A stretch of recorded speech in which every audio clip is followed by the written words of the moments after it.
Hi everyone, today I'm going to show you a very interesting game between Mishra and Aronian. This game was played yesterday at the last round of US Chess Championship, so let's quickly jump into the game. Mishra started with d4, he wanted to surprise his opening, he normally plays e4, but Aronian was prepared and he went for knight to f6, c4, g6, g3, this is fianchetto variation of King's Indian, as you will see, bishop g7, now also white fianchetto his bishop, castle and knight to c3. Actually Mishra revealed that he's expected King's Indian because also Aronian was fighting for medals. Knight c6 was played. Now in this position knight f3 is the main move, but Mishra goes for e3, just overprotecting this d4 pawn. So d6, quite standard move. Black prepares to play e5, knight g to e2, white wants to castle, and here e5, very good move by Aronian. And here we can castle, for instance, but Mishra opted for d5 and locking his bishop, but also getting some space advantage in the center. So knight e7 was played, and here b3, quite interesting move, getting room for a bishop here. And in previous game, knight to f5 was played, only one game, but Aronian goes for knight to d7, which actually is a novelty. Now bishop to b2, and now quite common plan for King's Indian to go f5 and try to advance pawns here on the king side, but very good move by Mishra. f4, of course, black plays this e4 move. Now bishop is locked, but Mishra was hoping to get this bishop out via f1 square and trying to get to this diagonal. So now knight d4, knight jumps to a beautiful square, knight f6, castle, c5.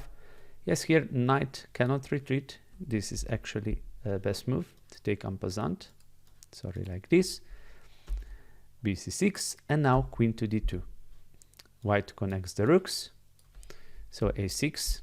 The point of a6 that black can play c5 and not allowing white to go here on b5 and pressure this d6 pawn.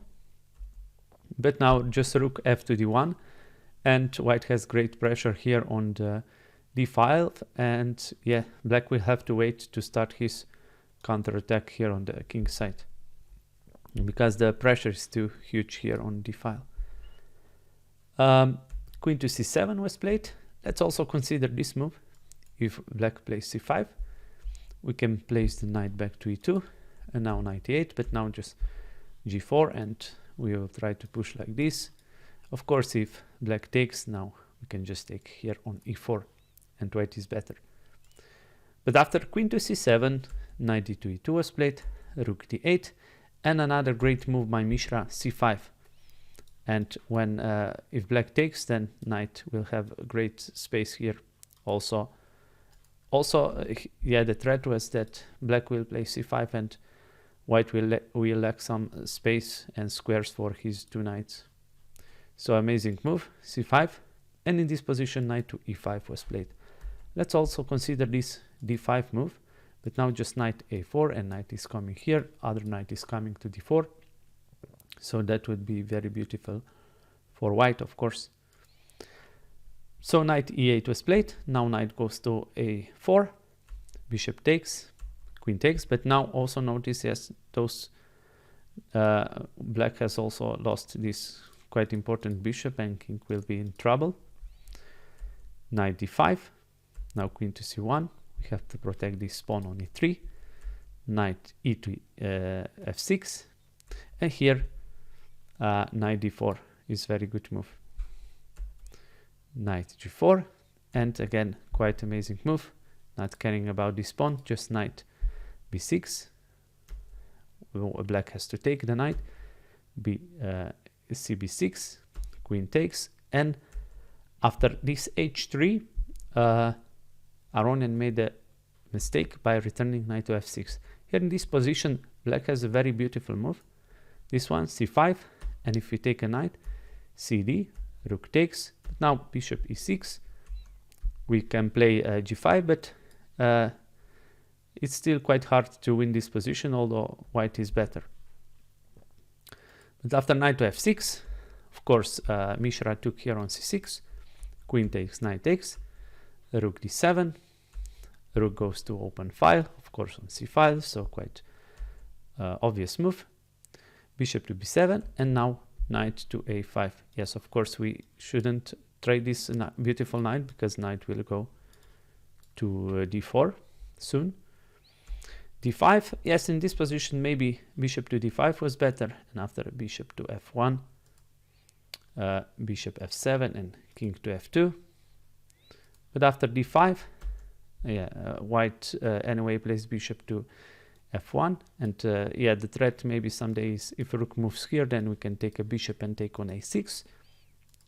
But after king to f7, b4, very good move, trying to reroute the knight to d4, rook g8, king f2, g5, a3. Yeah, black desperately wants to create something here on the king side, but it's nothing.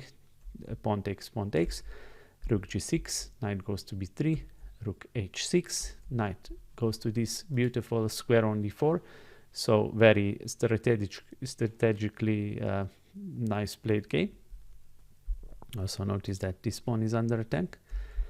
Rook h5, rook c5, and yes, white is already winning. Now it was only a matter of technique. Knight g8 was played, doubling the rooks. Knight goes to e7, now a4, rook h6, and very beautiful move a5, preparing to play b5 and have this pawn, passed pawn on a file.